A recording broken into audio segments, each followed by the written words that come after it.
And welcome back to AR's Tales, aka the ART podcast. I am A.R. and today we are joined by a special guest. Long overdue, honestly. I've been low-key stalking this man on Instagram for a bit. And I'll be honest, this is one of one. I can't say I've said that to many people. Matthew Romeo, here in the flesh, sci-fi writer, the Maven Knight, and the Outrider Saga. He's not playing. He's not playing at all. So, without any further ado, Matthew, how are you doing today? Doing all right, my friend. How are you today? Honestly, outstanding and improving. Glad to finally get you on the podcast as a fellow sci-fi writer, a sci-fi fan, first and foremost. Glad to finally get you on. I actually think the first time I got hip to you was you did a breakdown diagnostic of the whole Star Wars saga with Sky. Oh, yeah.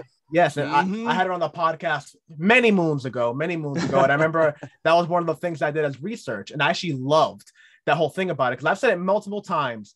Star Wars is the one IP that I feel every sci-fi writer should be really jealous of, because anything fits. Everything fits in that saga. I've said it multiple times. Stranger Things, if you think about it, can fit into the Star Wars saga. 11 is force sensitive. Boom, everything else just works together. Hawkins is like Sith related. I'm telling you, it works. Everything works in Star Wars. It's unreal. Everything in the Upside Down is, all from like ancient Sith stuff. Like, yeah, like I could totally see that. Yeah, I think that's why it's so phenomenal, because when you give it to different directors, you give it to a Jon Favreau and he took like a whole bunch of Western tone into it. You have the Mandarin. Oh yeah, right. I personally haven't seen the Book of Boba Fett yet, but I've heard that's a similar tone, almost like Western. The first episode has a 15-minute gap. There's no dialogue. It's just exposition via environment and character facial expressions. I love that. Nothing better. Yeah, it was a great opening for Book of Boba Fett. Well, again, that's why I'm glad that I finally have a fellow nerd out here still doing the same things that I do. Fellow sci-fi nerds, man. Yeah, again, just it was really surprising when you reached out to me. I was like, oh, I haven't really had a chance to talk to this guy, but he wants to have me on here. So yeah, sure, let's chat. No, I mean, all right. So if I can really break it down, the first time that I ever saw you was, I think it was just like through. I think you have Nikki Beebe as a friend on Instagram, yes. And I remember that you were one of the recommendeds. You know how Instagram works. So I remember I followed you, and I remember the video that I saw that like kind of like stood out to me, because it wasn't immediate. I followed you in the day after you were on my feed, and one of the videos that I saw of it was kind of like again really really cool. It's one of those things that I'm not lying. I think I either talked about it on the podcast the week before or the week after, but it was you describing how I think it was a sword technique and how it actually works in like real life versus like a fictional sense. And I love that, because that's something that I feel a lot of people like lack, where you read like an amazing prose, amazing story, amazing character, development. And then they talk about the action scenes and it's like, yeah, that's not real life. Yeah, that's not how sword plays work. Yeah, I know what you were going for. It's a cool imagery, but it's not how real life works. Absolutely. Like, of course, like with a lot of books, there's the suspension of disbelief. Like, not everything's going to be 100% accurate. But just I felt like at one point last year, I figured I'd just get part of my brand as just being, like the authentic sword guy. Yeah. So I decided to build that up. Like, of course, if like a book that I'm reading has some exaggerated sword stuff, and I'm gonna be like, okay, that's that author's take on it. That's fine, even though I'm screaming internally. Well, that's the thing. I think that's like for me, that's what made me. Let me not like assume and project over here. Therapy, right? It was more kind of, that's what made me a sci-fi fan. It was when I would read the work of Asimov and there was no fat. There was something I could sit back and like, oh, that's unplausible. Yeah, no, it's plausible. We're talking about Asimov here. It was that beauty that the person not only like developed this amazing work, which, as you know, as a writer, just sitting down and putting your pen to paper is no joke, but that he actually sat down mathematically, did thought experiments about these things, and made sure that it was a final finished product. So then when you turned it over to a person, that cares about those type of nuances that would maybe be bypassed by a regular reader or a regular fan, then there wouldn't be a thing to harp on. That's what I love about sci-fi. Yeah, dude, I'm totally on board with you on that one. I had, I think it was back in either August and September of this past year, I finally read Dune by Frank Herbert. I've never read it before, never like I heard rumblings about it. I knew it was super popular, but it was just one of those books that I could never like sit down and read until I found the audiobook version of it. But it's exactly what you said. It's, you know, sci-fi is what it appeals to a lot of people, is that there's that realism. Like it takes the time to like do research on, you know, whether it's cultures, whether it's, you know, science, or whether it's geography. Like, for example, in Dune, you know, just a desert environment, what you would need to survive in that, like how you would have to recycle as much water as you could possibly obtain, no matter where it's from. Like just that level of detail is, I think that's one of the big draws of sci-fi. Without a doubt. And like I think it ricochets in all elements. I mean, we ourselves are particular to books, but I think sci-fi movies, I think that's like the appeal of it, that like, the person, you know, when you watch The Martian, when you watch Interstellar, you know, those things take you, it's something that's so far-fetched from what you would perceive, what we have currently just around us, but so plausible within that realm, which is again so beautiful and almost ironic, because if you look at all sci-fi, it always ends up wrong. Sci-fi from the 60s, how the robots looking like? That's not how robots look like now. That's not how it ended up going. But it was just that imagination to like push it to that further. I think it's what influences the engineers of tomorrow. Yeah, and it's funny you mentioned that, because it's almost like, you know, how old sci-fi was. It's like we try and retroactively try and fix it so it's not like that. So it's like, you know, what was it in like the first Terminator movie? It's like, oh, 1990 is going to be, you know, the end of the world because of Skynet. It's like, well, we made sure not to do that. Yeah, we made sure not to make an AI that advanced yet. And Flash and Back to the Future. The future point they go to is 2015. Yeah, 2015, where there's Jaws, what was it, Jaws number 20 in 3D? Yeah, Jaws 20, and they're running around and hoverboards, and like, you know, food is in the capsule that you put inside. Yeah, none of that happened. None of that. I think we got did have Facebook though. We got Facebook. Yeah, there was Facebook. Like they got the video phones, right? And I think we had hoverboards at that point.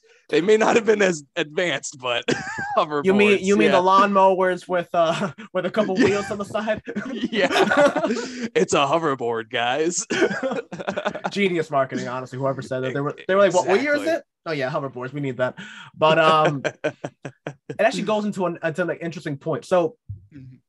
Again, maybe it's just me, but I feel a lot of my stories where they root from, or like the kind of they grow from, which I think is very particular to sci-fi, is usually an idea of a technology, right? Like that's usually where my ideas kind of like branch off. Like, oh, imagine if this technology was introduced to a society, how would that ricochet? How would it continue? How would the people living in it be affected? Do you have any instances of that where you like kind of developed the technology on some Elon Musk, you know, vibe, but you kept it very low key, you know, just kept it within your head?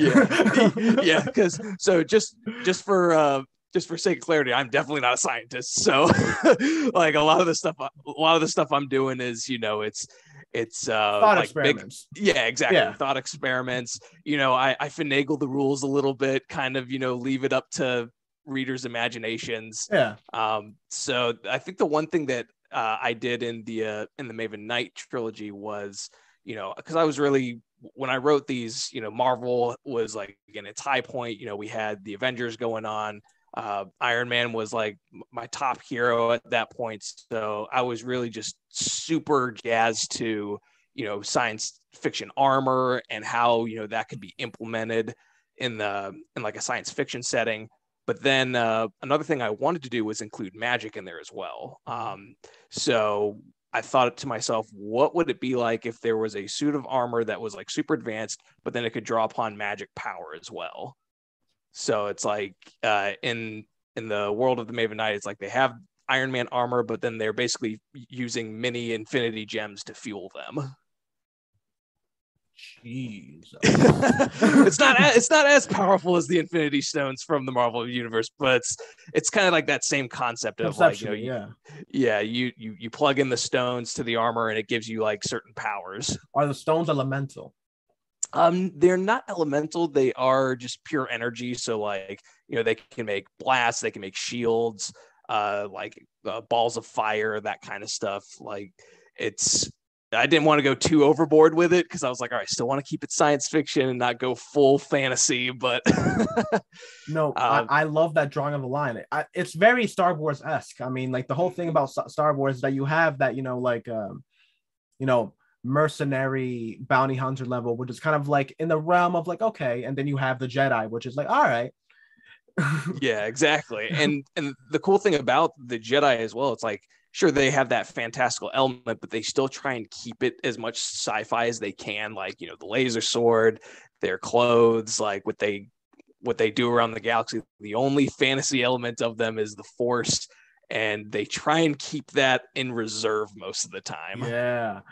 Well, again, there's something about that whole IP, not to like dwell on it too much, but just like it just to me, it's just like it really is like a source of inspiration because. Mm-hmm. My favorite thing forever will be that no matter at what point you watch the Star Wars saga, if it's like a movie in the future, in the past, however you want to do it, there is always ruins. Meaning that like no matter what you're experiencing, it's still so much. There's so much still older than that. There's so much more that you just don't know.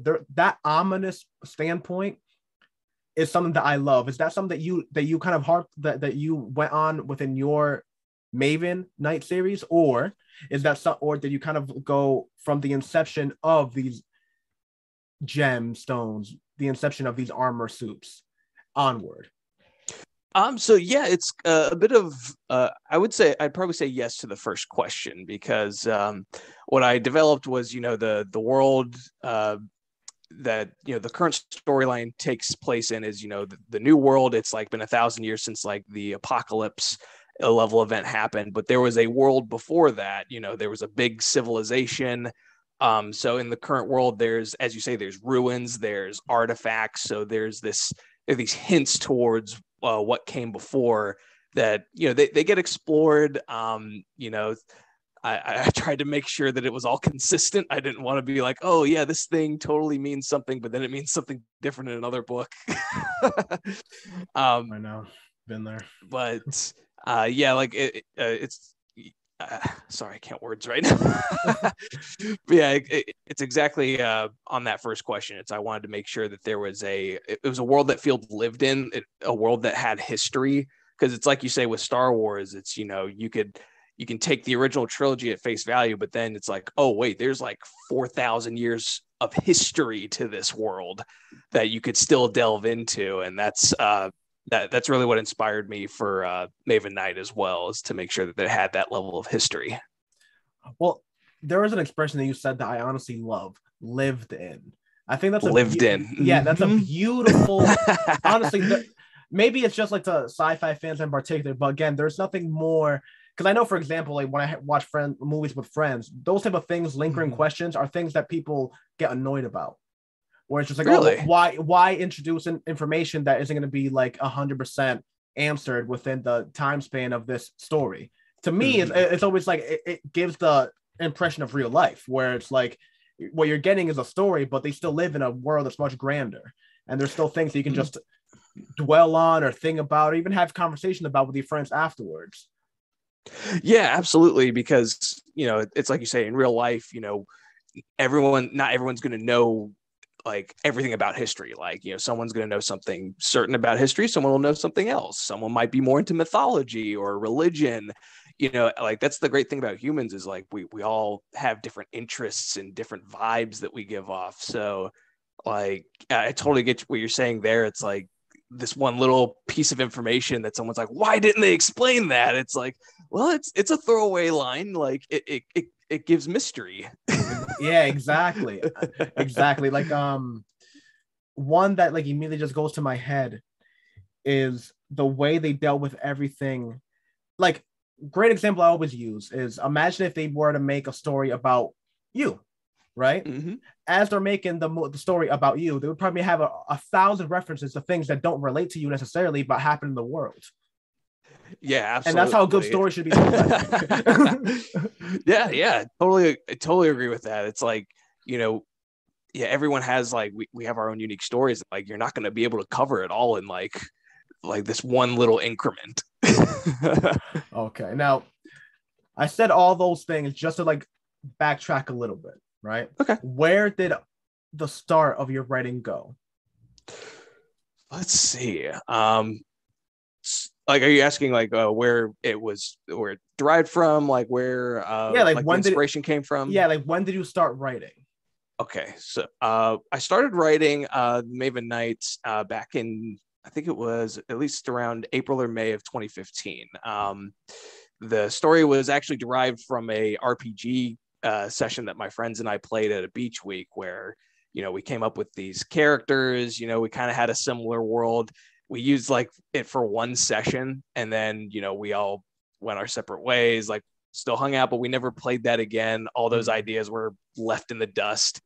I had kept a little journal of stuff that happened in that first session. So I thought, maybe I'll try and expand this. I've been wanting to, really tell a story, or at least see if I can write a full story.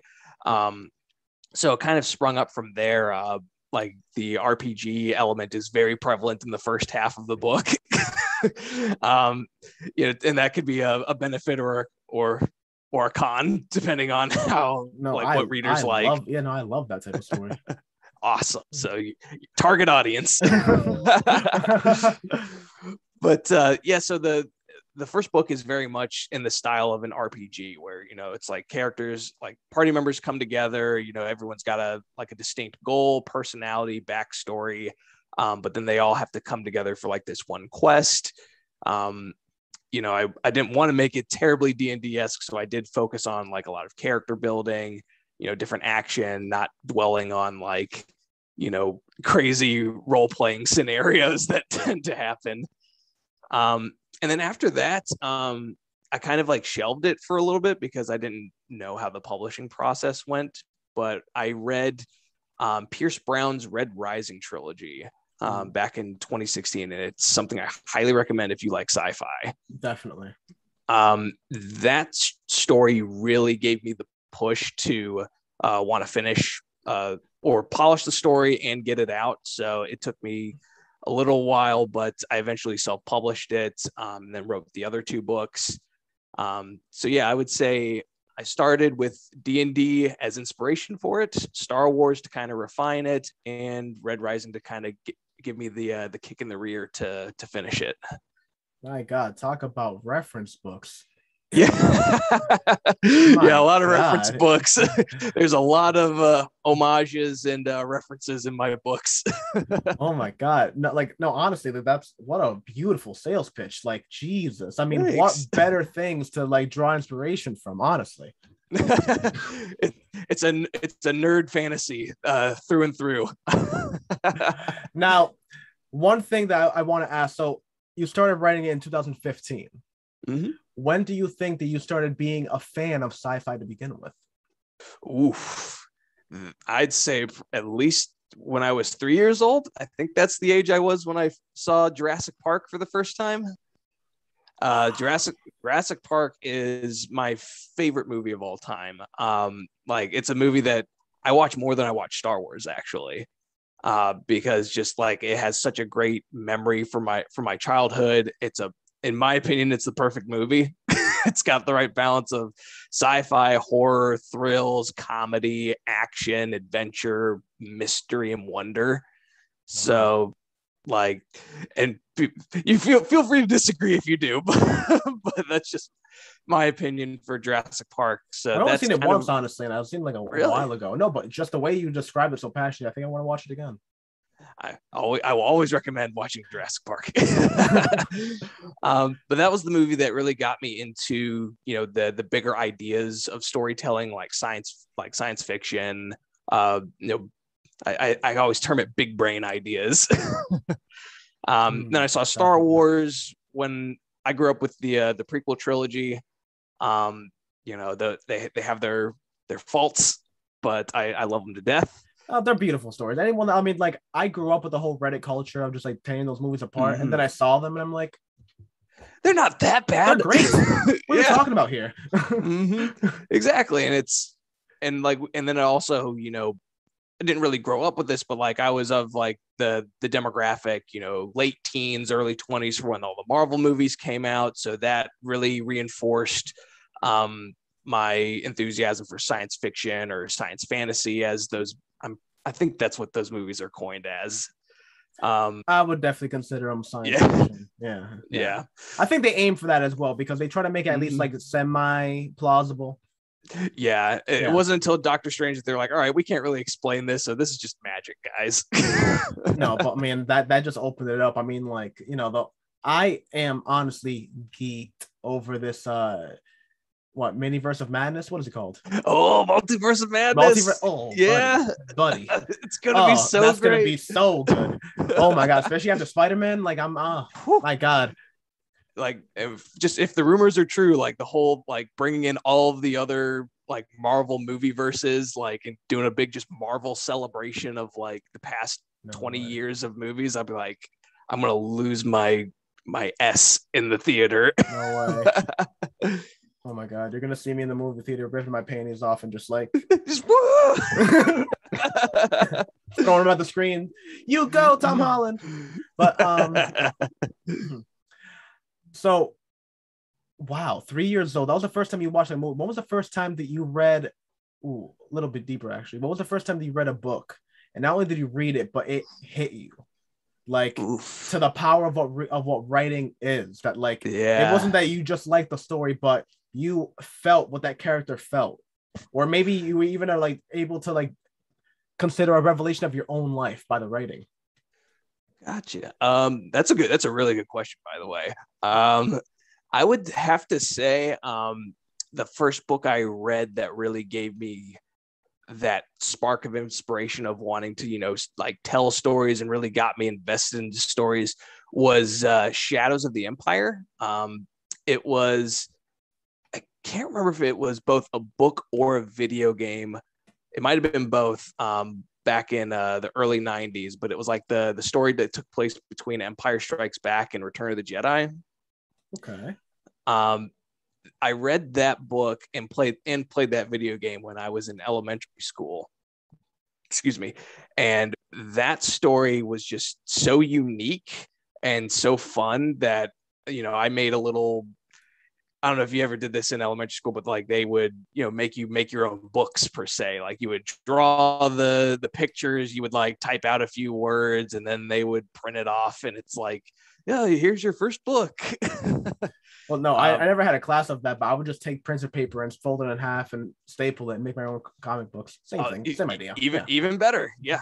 I used to do that too. Which that was so much fun. Oh my god. I wish I had making them. Your own comic books. Yeah. But I did that basically just copy and pasting from Shadows of the Empire. But, I made it like an illustrated book, kind of told the same story. But that's I'd say that was the first book that really got me into storytelling.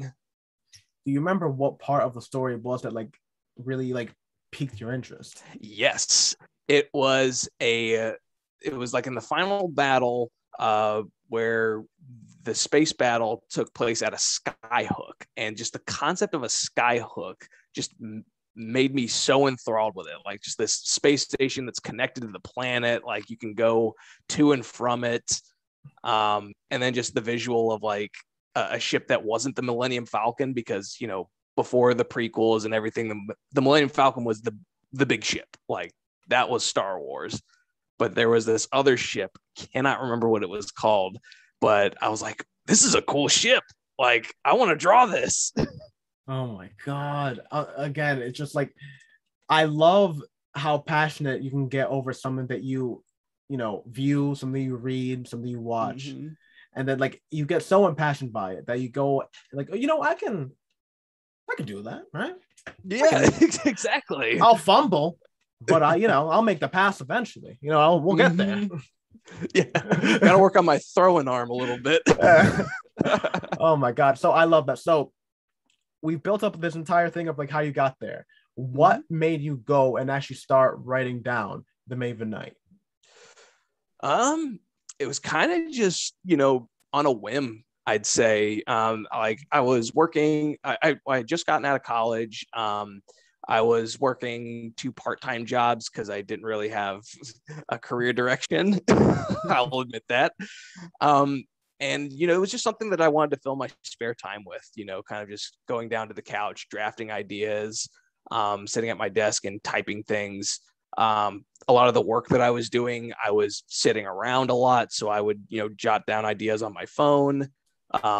Sometimes I would even have enough time to write full chapters because I was just standing around watching and like checking in cars for my first job. Struggle is real. So yeah, like I think that's the reason why I wanted to do it. It's one, because it was a hobby. It was something to kind of help preoccupy my thoughts instead of just being like, this is a miserable job that I'm in right now. But it was also the goal that I wanted to reach was, hey, I want to write and complete a novel. So then how did you take all these ideas, this D&D session, right? How did you develop it into characters, into a plot? Took a lot of time. So really what it came down to was that I needed to settle on an end goal. Like, of course, with an unfinished RPG session, you don't know what the end goal is. You don't know where it would have gone, the twists and turns that the plot would have taken. So I kind of just had the start, and I really had to craft the middle and end of that first story. So I took what I had and, really delved into the characters, what would make sense, for their, the story of the party as a whole. And this isn't necessarily a spoiler for the first book, but it's, it came around the time as Avengers, which, the big story of that was, coming together, like bringing all of these, various people from different backgrounds, cultures together to, just triumph over the big bads. And that was the goal I wanted to reach for the end for this group. So I think that was the biggest thing that kind of drove me to finish it and mold the story around what would bring these people together to the end. Oh my God. I honestly just, I'm telling you, I'm sold. I'm telling you, I'm sold. Folks, it is out on Amazon right now. Yep. Stop playing Trilogy. Yourself. Stop playing me. Stop playing him. Hop on it. And when you go on the Amazon page, make sure to hit the follow so you get a notification of everything this man drops. I'm telling you, it's worth it. So without going into too many spoilers, though, can you give a little bit of how the plot develops in the Maven Knight? Oh, absolutely. As I said, it's a story about a group of people coming together, despite their different personalities, backgrounds, cultures.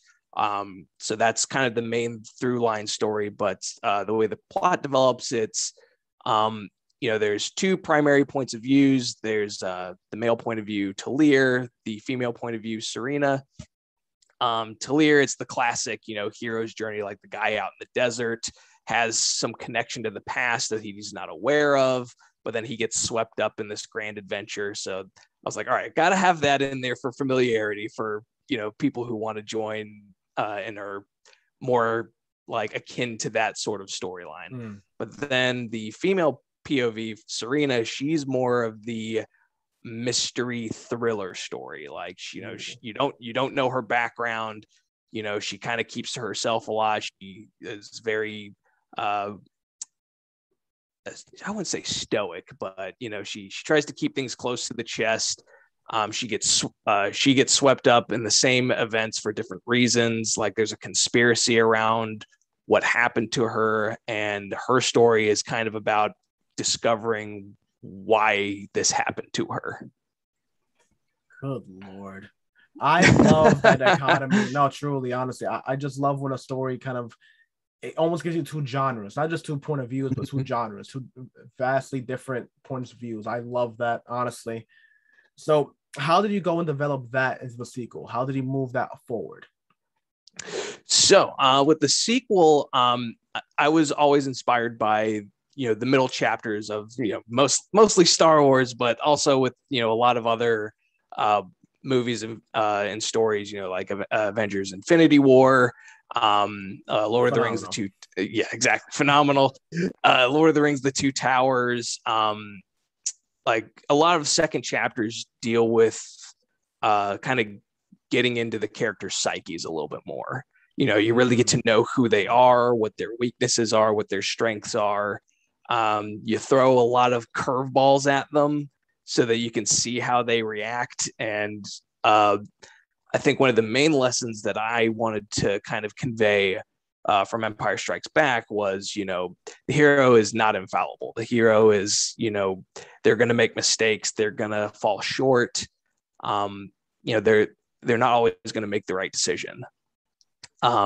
Because I also wrote this trilogy as kind of a rebuttal to the Star Wars sequel trilogies. And if you like them, that's totally cool. Like I'll never knock anybody for liking those movies.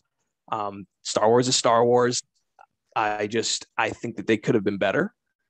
And the second chapter is really where they could have really made Rey a great character, but they didn't. All right, so I fully agree with that. But ready, I liked, and now I had a lot of plot holes in it, especially though they gave a big thing of like, oh, by the way, this guy was actually alive, LOL, and like a scroll in the beginning of the movie. I remember when I watched that movie, I was like, wait, did I miss a movie? I saw the second movie again, and I was like, wait, no, they're gonna talk about this dude. But I like the ending of it. I just like the whole thing that she felt like she lost a connection, and then the connection was re-brought. I like that aspect of it. But go ahead, because I fully agree with everything else you're saying, honestly. Yeah, I'm not going to make this about trashing those movies. You can you can watch some of my other Galactic Writing podcasts if you want to hear that. Definitely check that out, folks. Yes, check it out. All that will be in the description, the bio, everything. Awesome. So just to kind of keep it short, I really wish that they had really delved into her as a character, shown what she wants, what her fears, her strengths are, show her falling short. It's really that kind of stuff that makes you empathize with the character. And that's since The Last Jedi didn't do that, I took that lesson and applied that to the second book, which was I need to make sure these characters are empathetic, and that the reader is rooting for them. You're not rooting against them, as in my case I was rooting against Rey for the entire trilogy. I feel like that's a fundamental misstep in writing your main character. So I went deep into their psyches, made them suffer a little bit. I won't say how, but I think the second book is my favorite of the trilogy that I wrote. Man, I love that. And if I can be honest, I feel like I did the same thing. I remember because I actually didn't watch Star Wars until I was 18, 19. And I actually watched them. Yeah, it happens. I marathoned them. I marathon. I just watched all six, I think, within a week. And I remember at the end of it, I thought, I was like, now, great story. But to me, I just thought, I was like, all right, well, the whole character of Darth Vader, and then how he was in a sense redeemed with the whole beginning trilogy that we grew up on, right? With the whole story of I was like, oh, well, he didn't grow up bad. I always thought, I was like, man, how much richer of a story would be if you juxtapose those ideas instead of just having a whole, because I feel like that's what made people annoyed, where it's you have this perfect story with a bad and a good and all these things, and then you hit them with another trilogy of oh, well, maybe the bad isn't so good. And I don't think that's, at the time, I don't think that was as much of a mainstream idea as it is now. Yeah, absolutely. And I think that juxtaposition is what killed it. And the lesson that I try to draw from that was all right, well, what if you juxtapose the ideas from the inception? You have the idea that this is always an ongoing kind of what is good, what is bad, when both sides are doing their atrocities, and both sides really in reality are human and are making mistakes. Yeah, no, that's that's a brilliant way of breaking that down. And it's, something I really wish that, because I think that was one of the selling points for the sequel trilogy, was that they were going to try and invert things. Kylo Ren was supposed to be the anti-Luke Skywalker. Like, he was the bad guy that didn't start out like super badass, but he would grow into the badass. And then, that dichotomy of, it's not just, about light and darkness. It's like sometimes there's a little bit in between, and the Jedi aren't perfect, the Sith aren't perfect. So I definitely like the way you broke that down. Well, again, it's just like interesting concepts, and I love just breaking down those the same way that you broke down that type of thing in order to make your second. It's like, I think it's such a beautiful like fueling point for all of writing. So it makes me want to ask. It's like, oh, I'm like excited to ask. So then how did you take that into a trilogy? Ooh, so the trilogy idea, like originally the Maven Knight was only supposed to just be one book. Like it was supposed to, end with the quest being fulfilled, and then, that was going to be it. It was, kind of like halfway through the first draft that I was like, okay, I might have a bigger story to tell here. Excuse me. I've always been a big fan of, fall and redemption stories, of course, from Star Wars. That's Illidan from World of Warcraft, from my WoW fans out here. I'm a WoW noob, so I apologize. But also, I guess another one, and this one didn't inspire me, but it's also one that I've just retroactively like loved. It's the redemption of Hawk from Cobra Kai. I don't know if you've watched that on Netflix. Yes, I have. Yeah. Okay, cool. I was like, forgot for a second. I was like, who's Hawk? I was like, oh yeah, who's Hawk? Yeah, his fall and redemption has been one of the most compelling stories in that show. Yeah. And I'm like, man, this is why redemption stories work. Oh, and then of course another one, Zuko from Avatar: The Last Airbender. Listen, we don't have. If you want to extend this for 3 more hours, we talk about Avatar. Avatar is godsend, if you ask me. And honestly, unpopular opinion, I don't care. Korra, significantly better storyline than Aang. I don't care what you tell me. I don't care what you tell me. Interesting. No, it's because I'll tell you why. It's because Aang, there's something about Aang that's really lighthearted. It's just easy to watch, right? But Korra, genuinely, I felt just had like a harder life. So like, it wasn't the whole thing of that she had to learn air, but like learn the elements. Like that was kind of just more easy. She had more time. The world wasn't in peril. But she had to deal with just a more political aspect, like more pressures. Like Aang was a kid, so nobody viewed him as the Avatar. He was just Aang. She is the Avatar. Everyone's looking at her like it's immense pressure. And I feel like the show just did a great way of not only showing that pressure's on top of her, but showing like how it affects the people around her and just everything. I don't know. To me, that it just hit home a little bit more than Aang did. Maybe it's because when I watched, I was a little bit older myself. Who knows? I totally get behind that that belief as well, because Korra did grow up in a world where like the job of the Avatar was basically done. Like they had all kinds of other things that could do her job for her. Machines, like they had the metal bending police, like the world was somewhat already in balance. So, she really didn't have a job. And, her story was about how do I make myself relevant? No, so I totally agree. Korra has a more defined journey than Aang does. Yeah, and not to take away anything from Aang, because I mean, Jesus, nothing will ever compare in TV when I was a little kid and me seeing Toph metal bend. Oh, I so lost great. My mind as a kid. Are you kidding me? I did 40 push-ups that day. LOL. I didn't, but like I wanted to. I was like, man, I want to just eat some metal right now. I don't even know what. I want to bend some metal bars. I'm out here taking like a soda can. Yeah, me and Toph, twinsies. But no, but again, I think that's the beautiful thing about it, right? Is that you take all these ideas and these events and these elements, and you try your hardest to just convey that to another person, right? You in your stories and make these events, because I know the same way I do, you have these like reoccurring dreams of like that 1 or 2 or 4 or 5 scenes that you wrote that you're like, oh, wait till that hits Netflix though. Yeah. Wait till that's a movie. Yeah. Oh my gosh, there's so many scenes that I was like, this would be great to see in live action. Yeah. Or in my case, I've also, kind of had the wish fulfilled, or the wish, I should say, of, getting the Legend of Korra art style to do an anime adaptation of this, because I would totally be down for that as well. Or even the Witcher animated that they have going on. Yeah, the Witcher anime was really good too. Buddy. Oh my god, that revolutionary. So one thing that I just really love about everything that we've talked about is the whole art process that you're going with, the whole trilogy. If we can, I think it would be kind of a cool little thing to end it on. Could you give us one of those scenes that you fantasize about? Again, not too spoiler heavy. I don't want to ruin anything. People need to pick up these books. Do so. Information will be out there. He is on Instagram, and he's really on Instagram. I'm on Instagram. LOL. He's on it.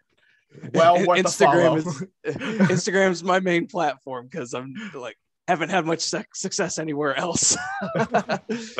But yeah, again, I appreciate it, man. So I think one of the scenes, and I'll stick with the first book so that I don't give any, spoiler scenes from the other ones. The one that I would really love to see in live action is the first nanite storm, because the visual that I have for that, it's like the storms from Mad Max Fury Road, those big, just gyrating, crazy sandstorms, but made from nanite particles. It's just this dark storm. There's the scene where it almost makes the shape of a hand as it's reaching out to consume one of the characters. And it's it just has this ominous yet wondrous feeling to it. Cause it's what is this? What is it going to do? Where did it come from? Where did it come from? How does this keep happening? Does someone control it? I mean, geez. Exactly. Does someone control it? So it's like that. Sorry. It's the scene that's basically the trailer, hook. The one that's the shot in the trailer before the title card would come up. So it would really just be this nanite hand reaching out to somebody, and boom, title card. The Maven Knight. Yeah, the Maven Knight this summer. Oh my god, no, you got me. I was there with you. I was oh my god, a hand, get out of here. Honestly, that is beautiful. Beautiful. I love that scene. I want to see it now, honestly. So it's in the early parts of the book, so it's not a spoiler. Man, I love that too, huh? Hey, nothing worse than I've done it a couple of times when you just drop a spoiler and you're well, crap.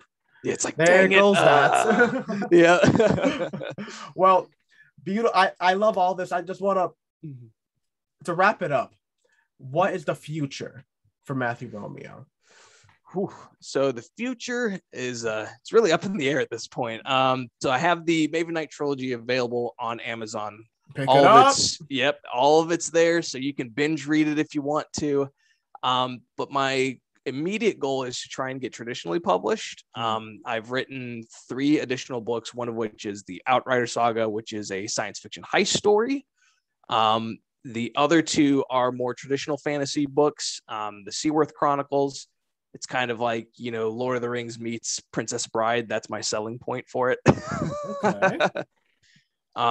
Those are the ones that I want to try and get traditionally published.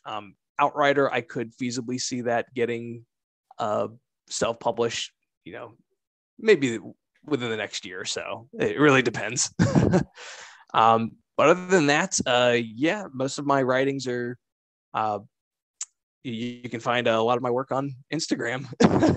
And make sure to do so. Again, all the information will be out there for you.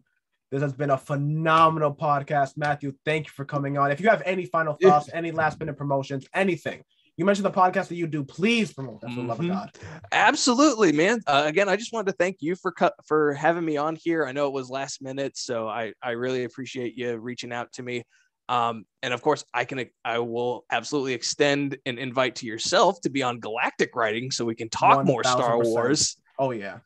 About it. Excellent. That's what I play the Star Wars MMO. Don't play with me. All right. And I got all 8 class characters done. There you go. Except for the trooper, because like, I'm not that bored. Yeah, no one wants to play trooper. We want to play consulars or guardians or inquisitors. That's what we really want to play as. Sith Inquisitor all day. All right. Even though you play fucking Mr. Bean in the galaxy, just like, oops, I didn't know. Still a good storyline. Yeah, absolutely. But yeah, man. I would love to chat with you again on galactic writing. So we can just go full ham on Star Wars. You know, it's because it's been a truly pleasure talking to you. Likewise, and honestly, I cannot wish you more success. People, get on this stuff. Look, I promise you, there is nothing that I love more in life than a good sci-fi, half fantasy world storyline, and just the way that you take apart these concepts. I know the writing is gonna fall, is gonna be right behind it. It's gonna be amazing. People, you need to hop on this. Enough. And if people are still tentative on like the TBR thing, the Writer Community Book Club this April is the Maven Knight. So if people want to hop on that train, like just join the book club. No excuses. No excuses, folks. You heard it here first. This has been the AR's Tales, aka the ART podcast. Another great episode. I've been AR.